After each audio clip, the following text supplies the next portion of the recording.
Hi everyone, and welcome back to my Let's Play of Pillars of Eternity. It's been a few days, but now I'm back. I healed everyone, so we stayed at the inn for a night, and I leveled everyone up, and now we're going to see what else there is to explore in Defiance Bay. Or that is in Defiance Bay, Copperlane, because that's the area that we're in at the moment, and I think there's a lot more to do here before we move on and see what else the city has to offer. So let's see. So we've been to Pernish's house, right here. So we could check out Limdala's house. Or Scrivener's dormitory. Or the catacombs. I think I overheard some guards somewhere talking about the catacombs. But first I'm gonna check out Limdala's house. Let's see. Let's see. It's Pernish's house.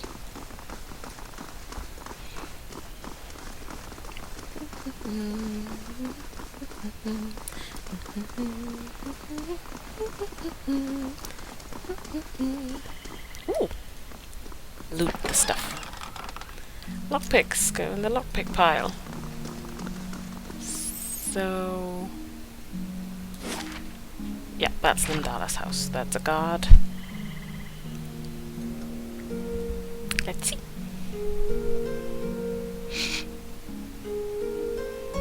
Hello?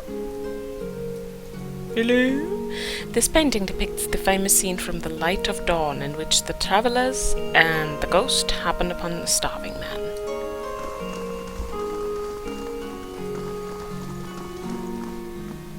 I'm sorry, Limdala, I'm gonna steal your salt. Or your sugar.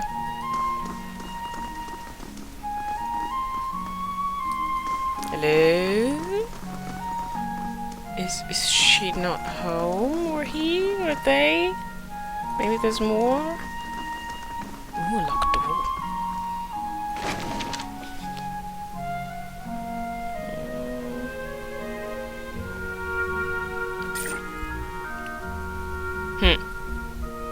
I got it. Something's itchy in the corner of my eye. Okay, I'm back.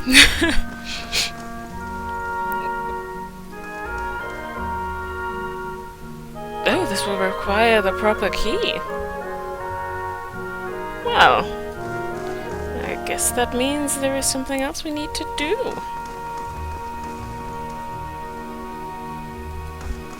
Let's see. Where will we find the key to Limdala's house?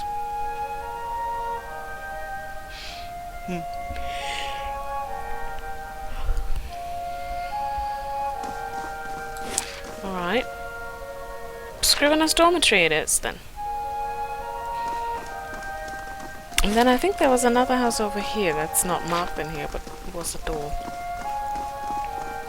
It was a door! And if it's a door, I'm gonna run into it. Ugh.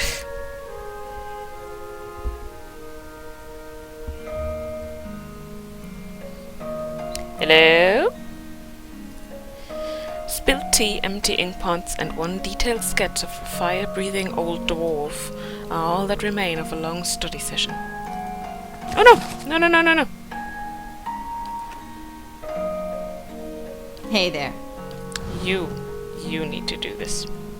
You're my stealthy.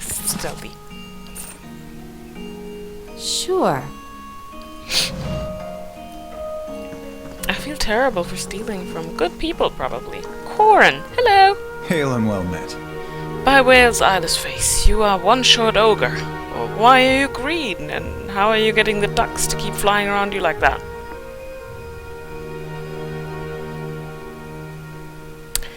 Let me guess, you smoked a lot of wine leaf. Or did you get your hands on some snowcap? He claps his hands and laughs. Snowcap! Snowcap! So few people know snowcap. Much less ogres. He beams at you and nods his head. You're a scrivener? Yes, I am a scrivener! I read books.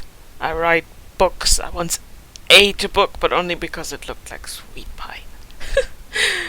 Perhaps it was sweet pie baked to look like a book. Interesting. Oh, I'm also a collector of herbs, flowers, plants. I sell them. Mostly I eat them. Oh, dude. Lay off the herbs for a bit. Tell me about the dormitory. It's where the scriveners who work at the Hall of Revealed Mysteries sleep. I'm a scrivener. Smell the place like this place. Oh, I'm not drunk, I swear. This place smells like old stockings. Show me what you got for sale. Not sure if I need any of that right now. So, never mind. You just keep on smoking, buddy. The sturdy bunks are topped with thin blankets and even thinner mattresses. Yeah? You, Stella. Easy does it. Consider it done.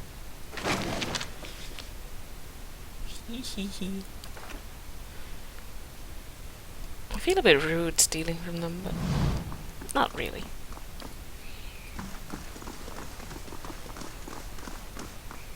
Hey there. Ooh.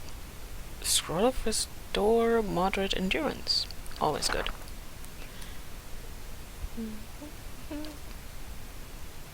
Sure.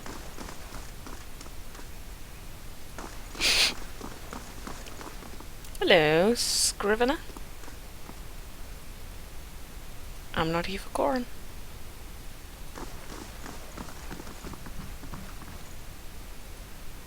Someone been sneaking naughty picture books from Alvalian into the dorm. I won't say who. Naughty picture books. Ooh. The sturdy bunks. Oh, yeah, well, we've seen that.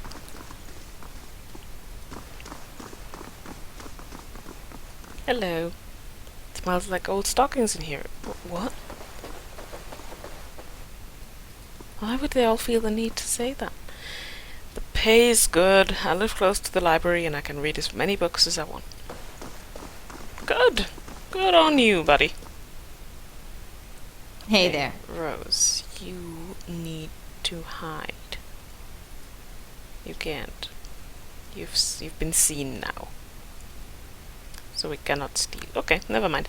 A rancid stench rises from the bays, and the dishes at the top of the pile are flecked with morsels of meat and cheese. Those at the bottom are coated in slimy fuzz. Ugh. People, you gotta clean your dishes more often.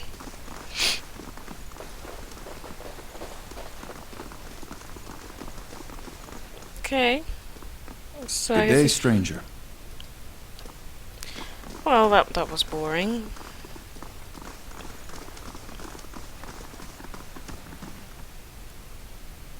But okay.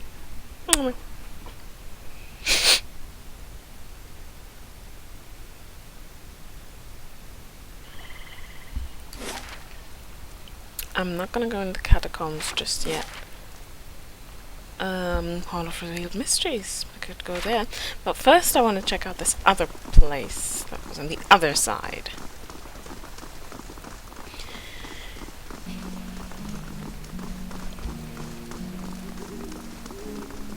Sorry for the many yawns, it's been a long week. And it's only Thursday.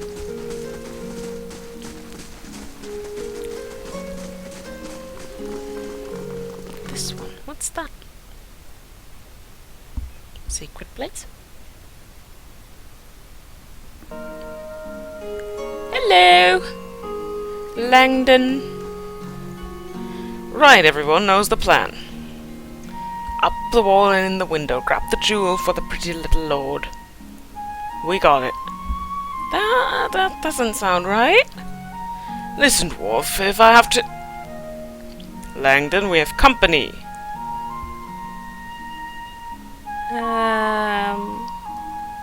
Greetings! The dwarf eyes you suspiciously and hides his pistol behind his back. You, Looking for someone? Because this isn't the best. Langdon rounds on the dwarf. Idiot! They're probably with the Crucible Knights. No, no. You've made a grave mistake coming here. No, no. Oh, that is one big guy. Oh no.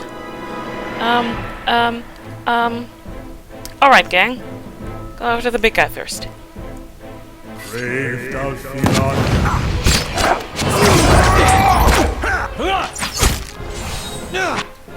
Good, the big guy's gone. Then go after this guy. Meddle! We should go after this guy with the pistol? Wait, who shot Aloth? Aloth, baby, what did you do? You need to look out for yourself more. Yeah. Meddle!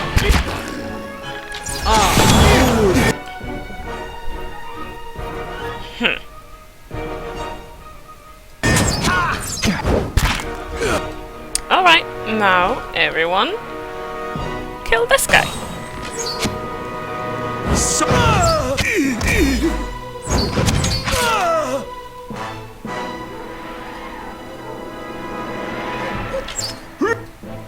Oh well, that didn't work. Oh, but he's dead, so yeah.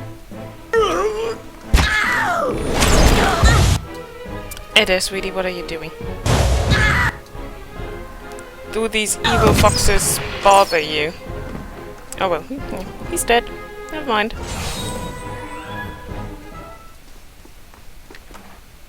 Ooh, a pistol. I'll take it.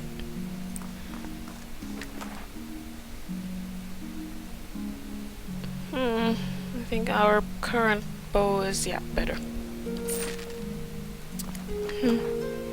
That looks like good stuff. What's this? Spirit shield. Ooh. Thieves' letter. Our contact inside Raymond Manor will leave a second story window ajar. He's confirmed the location of the Heart of the White March in a hidden chamber. Get your crew together and head to Brackenbury before Lord Raymond moves the jewel. AD. The White March, isn't that the DLC? Did I accidentally stumble upon DLC content? Tell somebody about the plot. Well, they won't ask for it back, so might as well steal it. Steal all the shit. Long Jack tears slides across the garden scene in this painting. A few bedrolls and spare tunics are bundled in the corner. There's a dungeon. I found a dungeon. Consider it done. There. What did I tell you? Alright, everyone, let's see what's over here, and then we go in the dungeon. There's nothing over here. Maybe there is. Let's see what lies this way. Yes, there is! Oh well. It's just some Adra.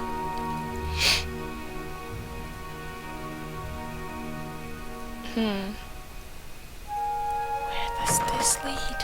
Ooh.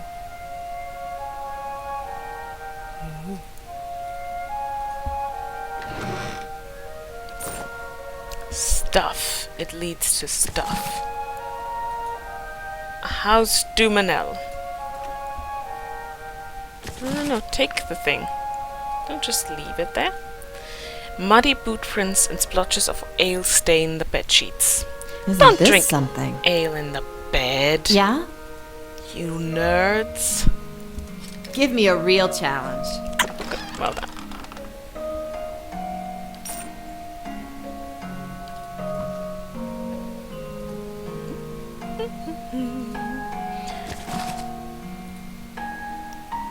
Dunrid Row. I'll take it. Muddy footprints and more splotches of ale. Why does everyone drink ale in bed? Don't do it.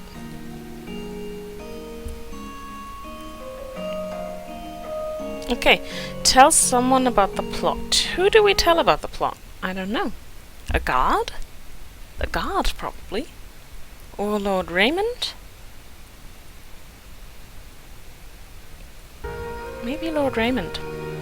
I don't know Lord Raymond yet. How mysterious. First fires, catacombs, Brackenbury, world map. Hall of Mysteries first, or go to... Well, we killed everyone who did want to do the job, so we probably have time with telling people about the haste. Oh, did not mean to go in fast mode. It always looks a bit stressed if they go in fast mode when they're not stealthy. Can we go in there at night? Yes, we can. Will anybody be awake when we go there at night?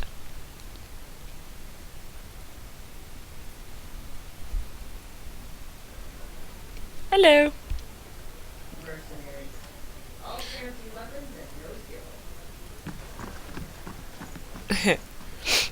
Oh no, no, no, no, don't. Don't. Oh, cutscene. Hello. Ooh, they look threatening. Bandon Lear, a well-groomed man, steps through the hall with a confident swagger, a smug grin etched on his face. He's flanked by 5 other hard-looking individuals. Ooh. Bine the Nimble. One of his companion eyes you for a moment before spitting chew at your feet. Another pup come wandering in, I see. Just know that Bine's giant slayer run things around here, and you'll be fine. Whatever you say. Never heard of them! No, that they would probably get mean and hurt me. Whatever you say.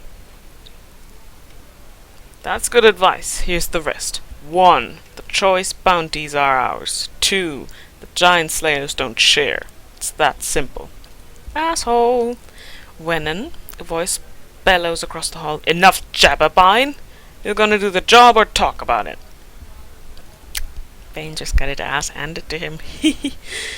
His jaw tightens. Wennen's right. Coin ain't going to collect itself. He looks at his comrades and jerks his chin towards the door. See you around, pup. Call me pup one more time and I'll feed you your teeth.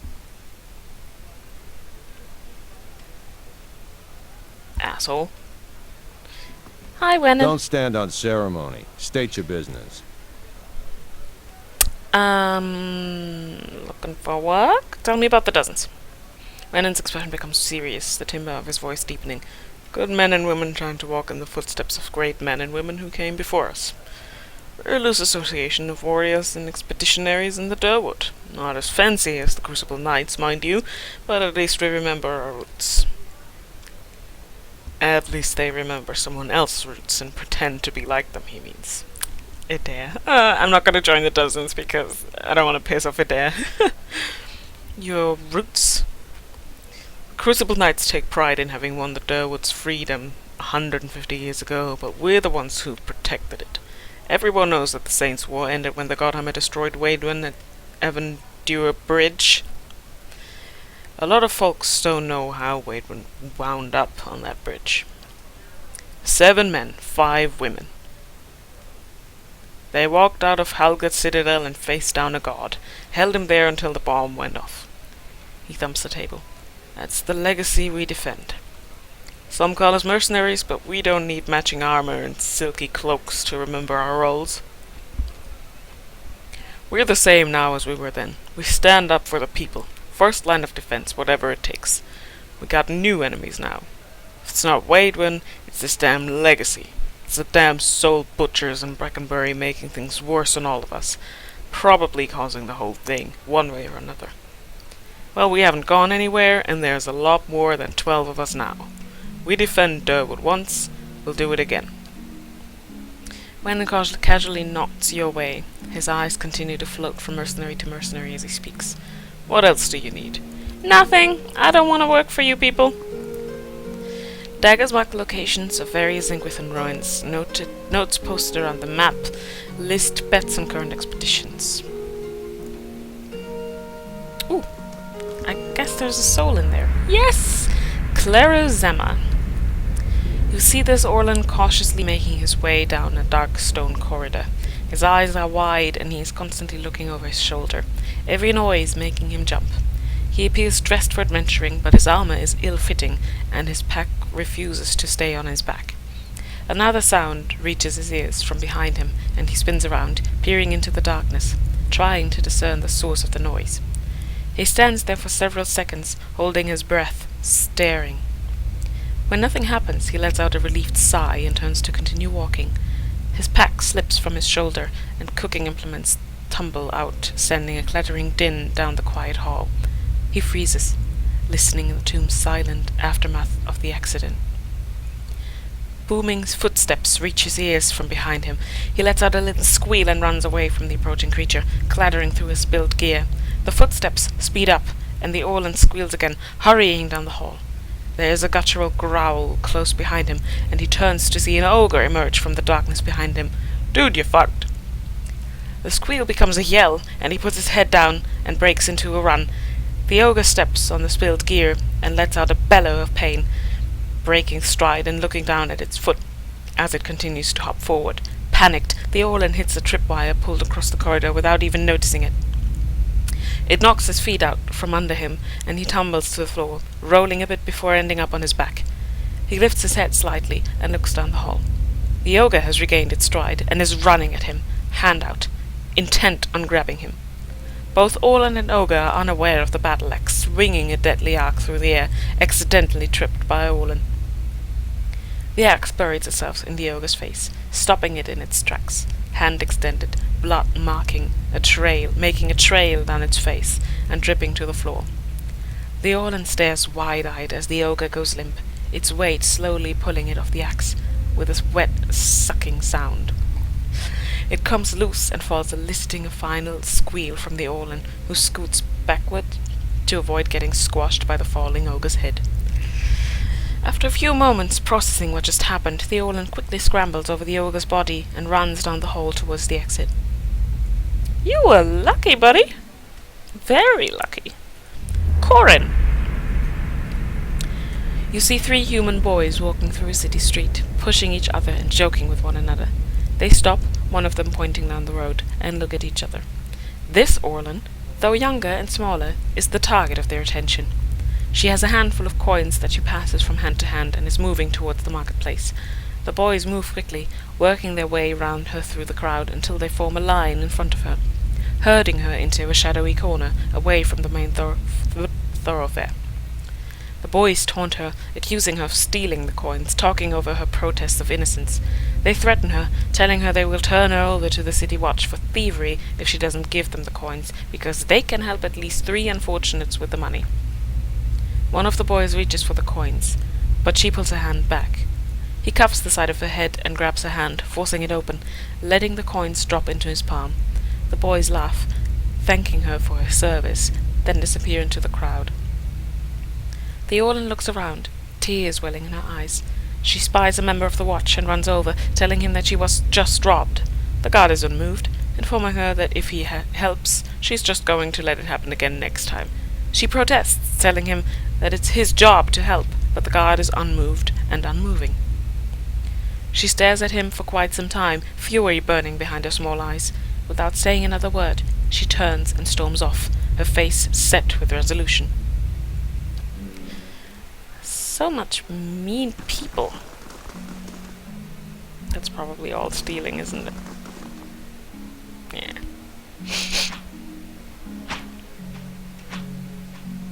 What you doing, mercenary? What's wrong with looting? No one's touched those artifacts in centuries. Arrows are for practice in the expedition hall only. Purchase weapons for personal use from Sonilt. No exceptions. Osric. For the last time, Aidwig, keep your fucking blade up. If that dummy was armed, it'd have your head off. Tell me about the expedition hall. It's treasure hunting, plain and simple. Sponsors put up money, hire adventurers to explore the wilds, looking for ruins mostly. If they come back alive, they split the spoils. If not, it's because they handle their weapons like this lot in front of me, who might as well be digging their own graves right now. Got business with me? Are you one of the dozen? I'm looking for work. Want an expedition? Talk to Wenham. I just handle these mercenary shit shovelers. Adventurers, I mean. I like you, Osric. Although, he sizes you up, I do have something I need done. Something that requires... He glances sidelong at the adventurer, flailing away helplessly at the dummy. Competence. What do you need done? I was formerly one of the Knights of the Crucible. When I left, they kept my arms and armor. The arms they can have, but the armor belonged to my family. I'd like it back.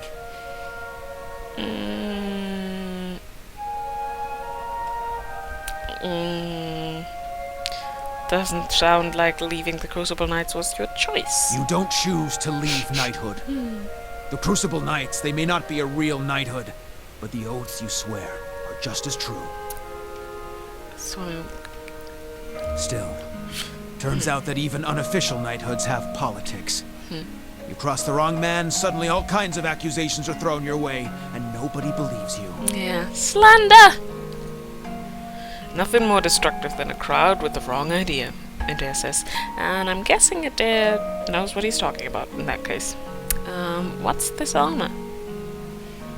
It's a breastplate. Not much to look at, and it's seen far too much use, but it's been in my family since the liberation. Why don't you just go ask for it back? No. They'd like that, I'm sure. But I won't be going. Sooner be torn apart by dogs than give them the satisfaction. Okay. I'll see what I can do. And it's Penhelm you're looking for. A low snake of a man. If he was to die choking on his own black tongue, it'd be too kind a fate. He kept it when he had me kicked out. He leans in closer. I got word from a reliable source that Penhelm visited a forger in Andra's Gift right after having his soul lineage read by a cipher in Dunred Row. Should you have it in your heart to find a way to ruin his life while you're there, well, drinks on me. Having his soul lineage read? It's a requirement to join the Knights. Oh. They have to ensure a novitiate doesn't have a subversive lineage. If Penhelm's superiors found out his affidavit was a fake, his career would be over. Ooh. Every novitiate gets an affidavit from Dunreed Row, and those are stored at Crucible Keep. If you find Penhelm's, one of those ciphers could tell you if it's real. Huh. Sagani scratches the back of her neck. If generations of Masuk's traditions are any indication, this Penhelm probably doesn't remember it. Still, a past like that has to count for something. Farewell! Okay, I'm gonna find this guy's breastplate, I guess. Because he seems cool.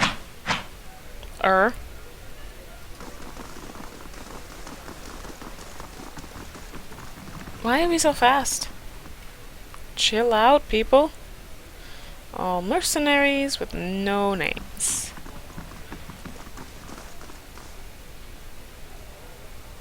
Good day to you. Hello. The woman looks up from polishing a dagger. Haven't seen you before. You headed out with an expedition company? Or are you betting on one? Tell me about the expeditions. They're groups of adventurers that venture into the wilderness. More than a few of them try their luck scouring the ruins. Most of them come back empty-handed. If they come back at all.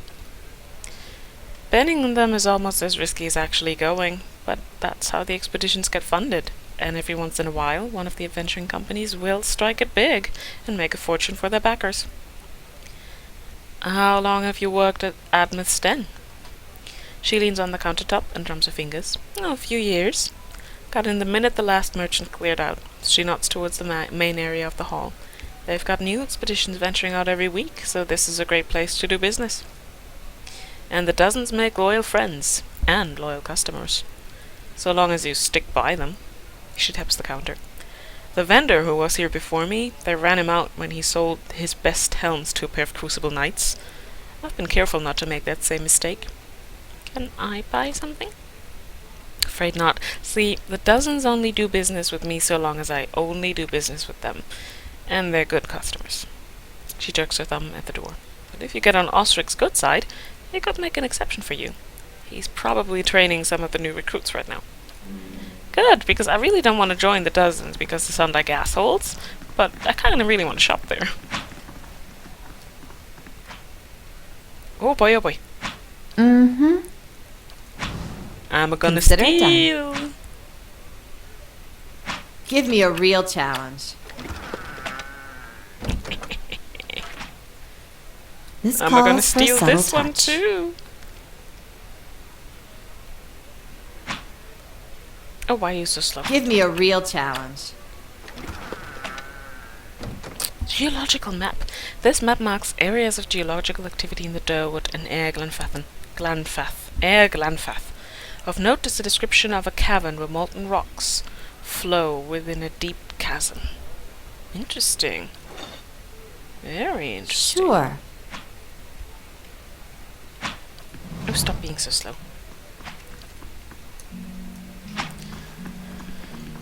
Do do do do do do do do do.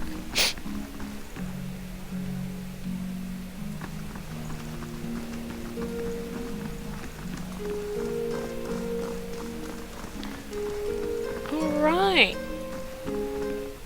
I'm worried that I might have to join the dozens. Although it will super upset Adair. But I kind of really want to do an expedition. But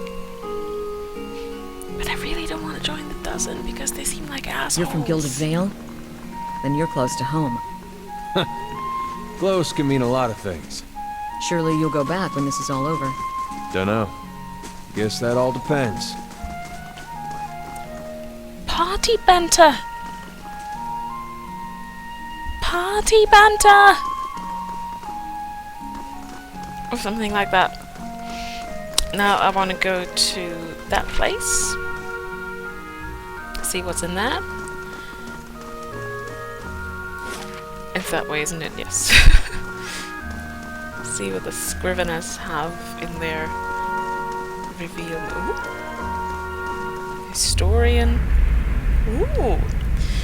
You see a small crowd gathering near the entrance to a temple. This man stands against the wall, the crowd forming a semicircle around him.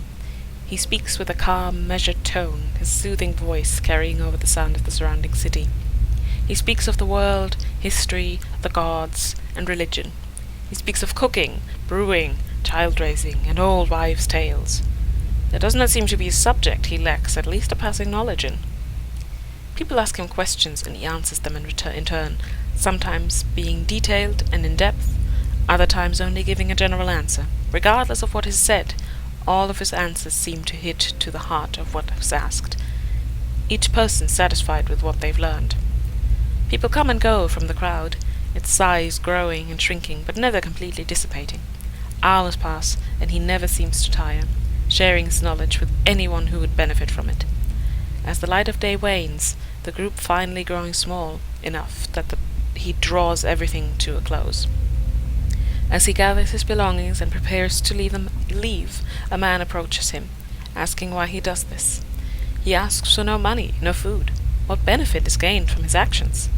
He looks at the man, gathering his thoughts, then simply tells him, "Knowledge brings wisdom. That is my faith." Right. Oleg Shimanovsky. You see a dark room. Its contents is in disarray. The blinds are pulled against the light, and the sounds of shouting and running can be heard outside. This man moves through a house, throwing items into a bag. He wraps up some food, collects some clothes, and searches through the chests for various odds and ends that resemble magical components. He stops at a bookshelf and quickly scans the spines, running his fingers along them to help keep his place. He sighs, sliding his finger across the spines again, mumbling to himself. Finally, he chooses a couple of titles and takes them from the shelf, adding them to the assortment of items he has already gathered. A small group of squirrels and birds watch him as he passes through the rooms, moving almost as a single entity. They are trying to stay near him, but also seem to know to stay out of his way. He is obviously in a hurry, but he maintains a deliberate demeanor about everything he does. The outer doors burst open with an explosive sound, causing the animals to scatter terrified. The man turns, bringing a hand up, holding a book in his other, whispering something that barely can be heard. Ice crystals begin to form at the tips of his fingers, crackling against the heat of the room.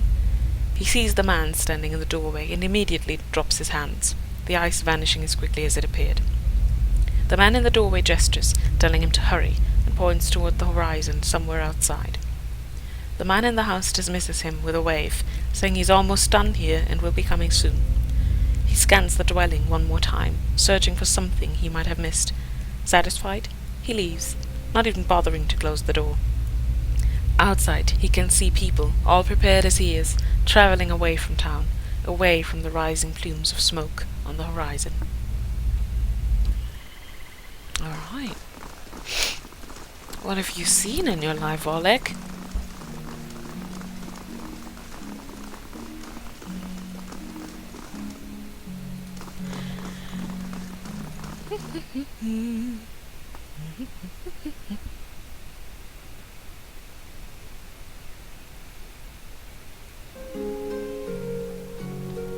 Hello. I'd wager there are more than a few banned books in here. Ooh, I like banned books. Gods keep you. The woman barely glances up from the tomes on the table as you approach. That's impressive because she doesn't even sit at the table. You're welcome to browse the stacks, but mind that you keep your voice down. This is still a temple after all, and Grimda doesn't tolerate disorder. This is a temple. It looks like a library. Her eyes grow wide and round. That's because it is. Whale is a god of mysteries and answers, encryption and decryption, concealment and revelation. She raises her hands to the rows of shelves. Its guidance comes from the understanding of the unknown and the protection of hidden knowledge. The Hall of Revealed Mysteries was built to celebrate that. Kana says, "To think there's such a place in the Durwood. Incredible. I'd love a glimpse of the archives. How many secrets must sit upon these shelves?" Fascinating, isn't it? Temples dedicated to Whale tend to hold vast stores of knowledge. We use that knowledge to unravel and preserve the mysteries of the world. Anything else? Tell me about yourself. She throws her broad shoulders back. I am a scrivener and a devotee of Whale. It's my duty to look after our records and resources. Her chest swells with pride. And who's Grimda? Vexa speaks reverently. Why, she's the High Archivist. She's one of the most accomplished scholars alive today. Nothing goes on here without her knowing about it. Almost nothing, anyway. She scratches behind her ear. You should probably tread lightly around her today. Why? What happened? Did someone steal something?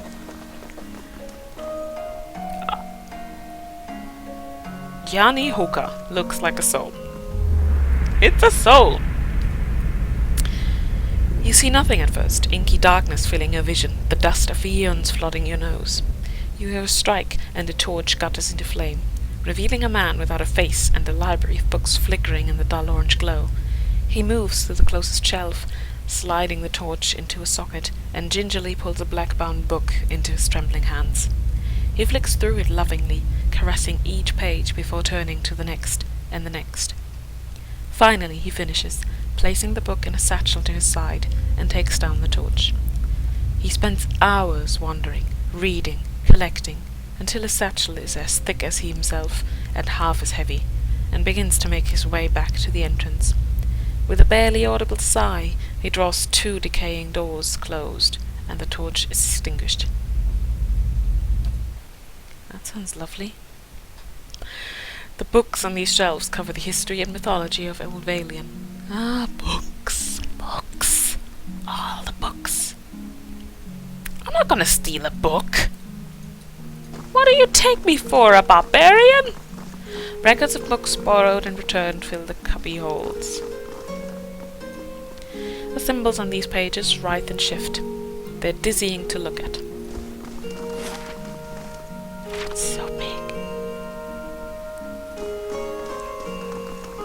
No, I'm not gonna steal a book.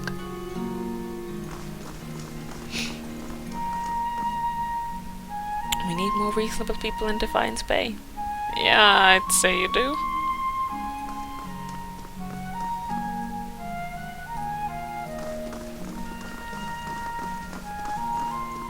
The Travels of Errol of Levy, 2662.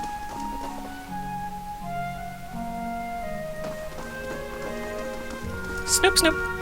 Elder Archives. No entry into the archives without Grimdar's permission. Are these all the archives? I'm gonna find Grimdar first. Where would Grimdar be? Are you Grimdar? Hail and well met. You're Grimdar. An elderly dwarf surveys the stacks. Her skin looks as tough and wrinkled as a walnut. Despite her stature, she manages to look down her nose at you. How do you look down on people who are taller than you? Well, you're welcome to look around, but let the priest and scriveners continue their search. She shoots the nearest robed figure a withering glare. Wouldn't do to give them any other excuse. What are they looking for? Maybe I could find it. She sizes you up, stroking her chin. And I could trust you to bring it back, I suppose. She scowls at the robed priests again. You certainly couldn't do worse than this lot, anyways. Thieves made off with an ancient scroll of Whale.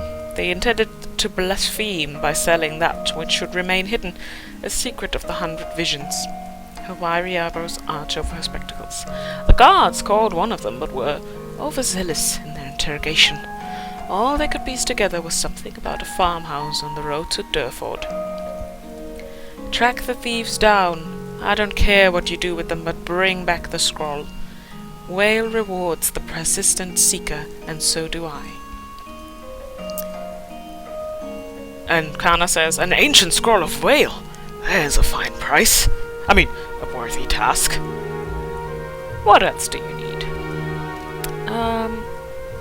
Tell me about yourself. My chair is very squeaky. I am the High Archivist of Hall of Revealed Mysteries. She coughs loudly into her fist. And I am too old and too busy to be bothered with inane questions. Even just one or two? Kana sighs. Oh. Well, I'd like to know more about Whale. Her smile reveals a row of crooked teeth. That's the rub, isn't it? Whale's the god of things hidden and revealed.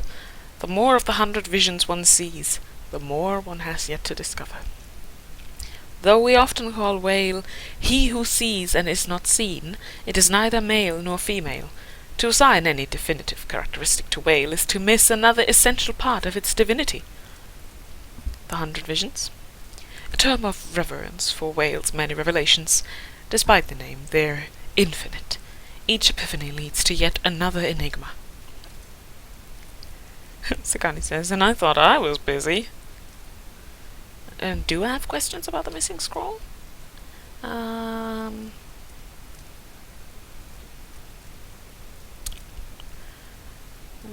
me what you know about thieves.